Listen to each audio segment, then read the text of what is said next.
persiapan demi persiapan yang kita lakukan, persiapan demi persiapan yang kita kerjakan, sesungguhnya kita mulai semenjak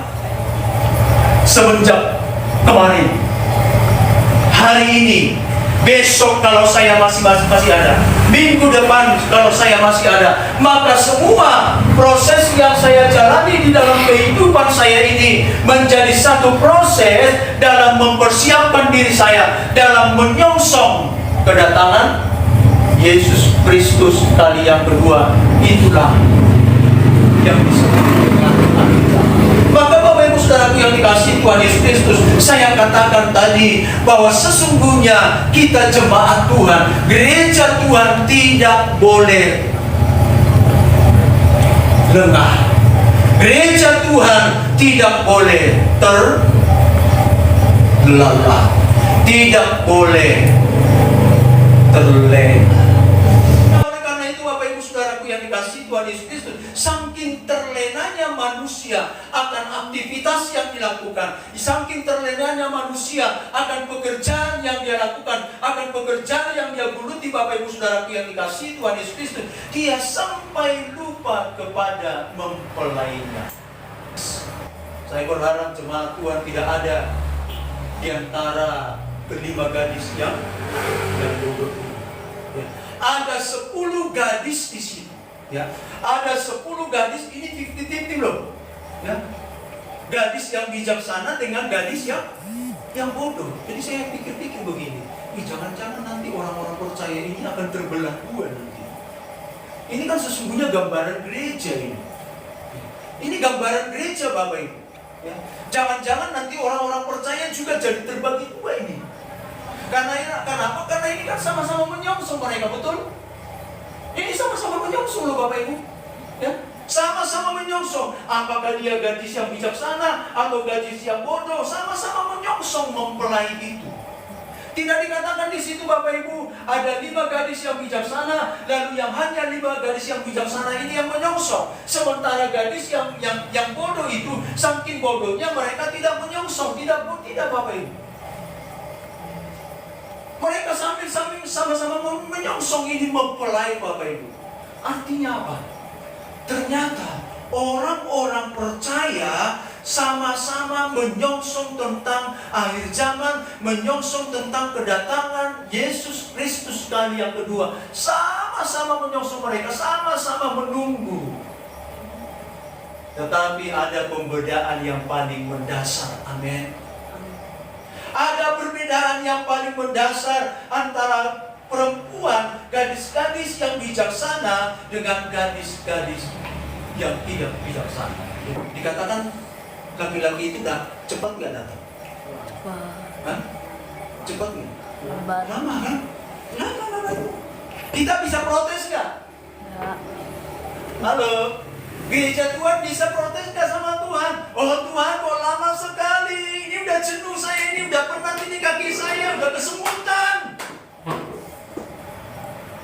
Saya tidak bisa lagi berdiri. Karena apa? Karena kesemutan ini kaki saya. Saking lamanya Tuhan datang. Saya sudah bosan Tuhan.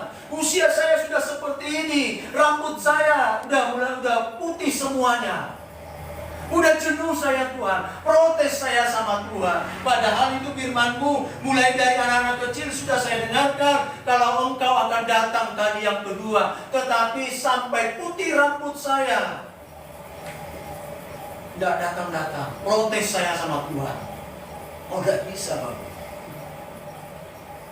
Apa? Karena itu mempelai laki-laki tidak ada kabar. Hei mempelai perempuan, tanggal sekian saya tiba di tempat pernikahan. Catat baik-baik. Tanggal sekian, bulan sekian, tahun sekian. Tidak ada informasi seperti itu. Yang ada informasi apa? Yang ada informasi bahwa mempelai laki-laki akan datang.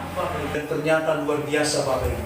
Penantian mereka membuahkan hal yang manis. Itu sebabnya Bapak Ibu, kalau engkau sedang menantikan sesuatu pada saat ini, sekali lagi, kalau engkau sedang menantikan sesuatu saat ini,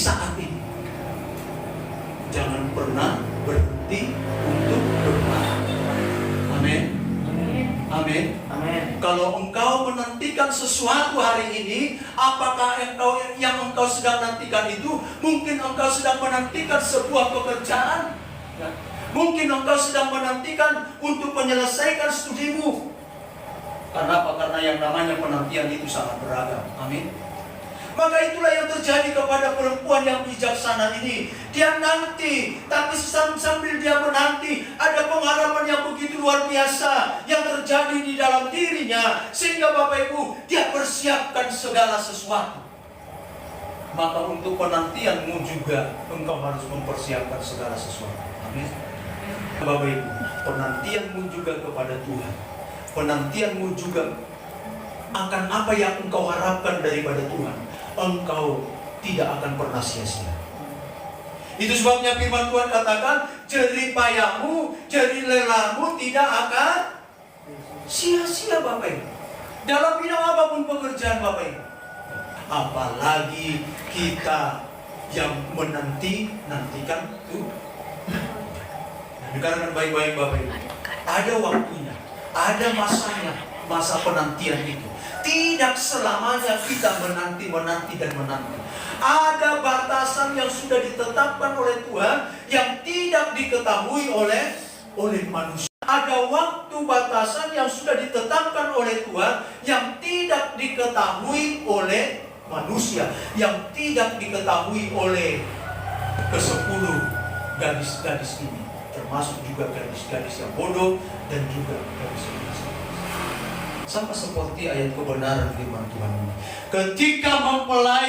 Ketika gadis-gadis yang bijaksana itu tadi sudah pergi, sementara mempelai datang dan sudah masuk dalam perjamuan itu, dan pintu sudah ditutup, dan ketika gadis-gadis yang bodoh itu datang lagi ke tempat perjamuan itu, lalu tidak ada lagi orang. Karena apa? Sudah masuk semua, hanya tinggal mereka berlima. Lalu mereka mengetok dan mengetok. Pintu terbuka, tetapi mereka tidak diizinkan masuk. Karena apa? Karena sudah habis waktu. Itu sebabnya Bapak Ibu, selagi masih ada kesempatan yang Tuhan berikan kepada kita, ya, sekali lagi Bapak Ibu, selagi masih ada kesempatan yang Tuhan berikan kepada kita, pergunakan kesempatan yang Tuhan berikan itu. Selagi masih ada waktu, pergunakan waktu yang sudah diberikan oleh Tuhan itu kepada kita. Karena apa? Karena kesempatan pasti suatu saat akan tertutup. Pintu suatu saat akan tertutup. Bapak Ibu, masa hidup kita ini adalah masa di mana kita menyongsong Tuhan. Amin. Tidak ada satu orang pun yang tidak menyongsong Tuhan. Semua kita lagi menyongsong Tuhan. Dan justru dalam penyongsongan kita kepada Tuhan inilah kita mempersiapkan diri kita. Kapanpun Tuhan datang, maka pelita kita ada, maka minyak-minyak juga ada tersedia. Amin. Inilah yang kita isi Bapak Ibu. Pelita kita harus tetap menyala, minyak itu harus tetap ada. Jadi kapan Bapak Ibu supaya ini menyala terus, maka hidup kita harus kita persiapkan. Amin. Mari saya saksi bahwa kita bangkit berdiri.